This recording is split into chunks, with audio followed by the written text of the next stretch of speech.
নমস্কাৰ সকলোকে মই নতুন ভিডিঅ'লৈ আপোনালোকক স্বাগতম জনাইছোঁ। এয়া আজি ৰাতিপুৱা ঘৰ ঝাৰু মাৰি বিচনা পাৰি কাপোৰ কানিসমূহ সামৰি আমি যজ্ঞলৈ যাম আজি। সেয়েহে ৰাতিপুৱা গা পা ধুই ঘৰতে চাকি বন্তি জ্বলাই এয়া যজ্ঞলৈ যাবলৈ বুলি ওলাইছোঁ।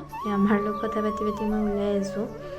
কাহিলীৰ পৰা জনকপুৰত শ্ৰী শ্ৰী মহাবিষ্ণু যজ্ঞ উদযাপন কৰা হৈছে আৰু এই যজ্ঞ 5 দিনীয়া কাৰ্যসূচীৰে অনুষ্ঠিত কৰা হৈছিল 6, 7, 8, 9 আৰু 10 তাৰিখে।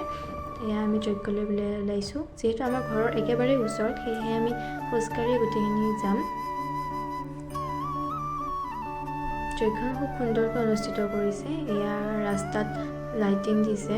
চাকিখিনি কিনি আমি এয়া যজ্ঞৰ মেইন গেটখন পালোঁ।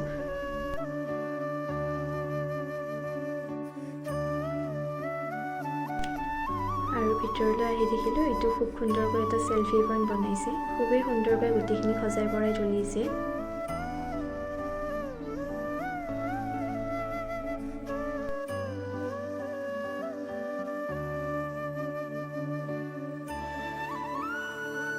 সেইখিনিতে আমি ফটো তুলি এয়া চাকি জ্বলোৱা জেগাখিনিলৈ বুলি আহিলোঁ। মই এয়া চাকি ধূপখিনি ভালকৈ জ্বলাই লৈছোঁ।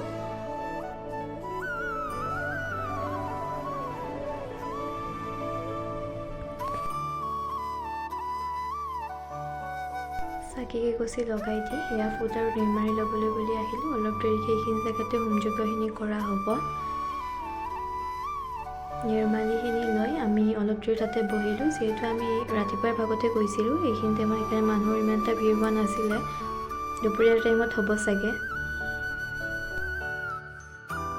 অলপ দেৰি আমি এনেকৈ ফটো ভিডিঅ' উঠি কেনে ৰখিলোঁ আৰু সেইখিনি টাইমতে মানুহ এজন দুজনকৈ আহিছেও আৰু তাতে চাহৰ ব্যৱস্থা কৰা হৈছে। চাহখিনি খুব সুন্দৰকৈ মাটিৰ কাপত দিছে, দেখি কিনে ইমান ভাল লাগিছে নহয়। আৰু আমি চাহ তাহ খাই এয়া দুপৰীয়াৰ ভাগ হ'ল। দুপৰীয়াৰ ভাগত ইমানেই দৰ্শনাৰ্থীৰ ভিৰ হৈছে, চবখিনি ভৰি পৰিলে আৰু এয়া হোম যজ্ঞ ষ্টাৰ্ট হৈছে। যজ্ঞ চবে সেৱা কৰি আছে।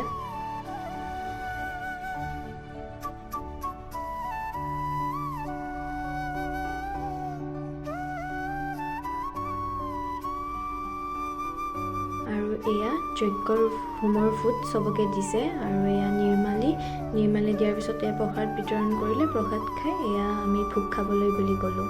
দিনত ভোগ খাই আমি ঘৰলৈ বুলি গ'লোঁ। ৰাতি আমি আকৌ আহিছোঁ। ৰাতিৰ দৃশ্যটো আৰু সুন্দৰ। এয়া গেটখনো কি ধুনীয়া লাগিছে আৰু লাইটিংবিলাক দিয়াই চবফালে খুব ধুনীয়া লগা হৈছে। ৰাতিলৈ যিহেতু ইয়াতে আউলা চুকৰ পৰা ভাওনাৰ দল নিমন্ত্ৰণ কৰিছিল, সেয়েহে আপোনালোকক দৃশ্যসমূহ আকৌ একবাৰ দেখালোঁ। যিহেতু ৰাতি লাইটৰ পোহৰত অতি সুন্দৰ দেখা হৈছিল। এয়া আমি ভাওনা চালোঁ অলপ দেৰি। ভাওনা চাই আমি ঘৰলৈ বুলি আহিলোঁ। যদিহে মোৰ ভিডিঅ'টো ফেচবুকত চাই আছে তেনেহ'লে মোৰ পেজখন ফ'ল' কৰি দিব আৰু ইউটিউবত চাই আছে যদি চেনেলটো ছাবস্ক্ৰাইব কৰি লাইক কৰি দিব। ধন্যবাদ।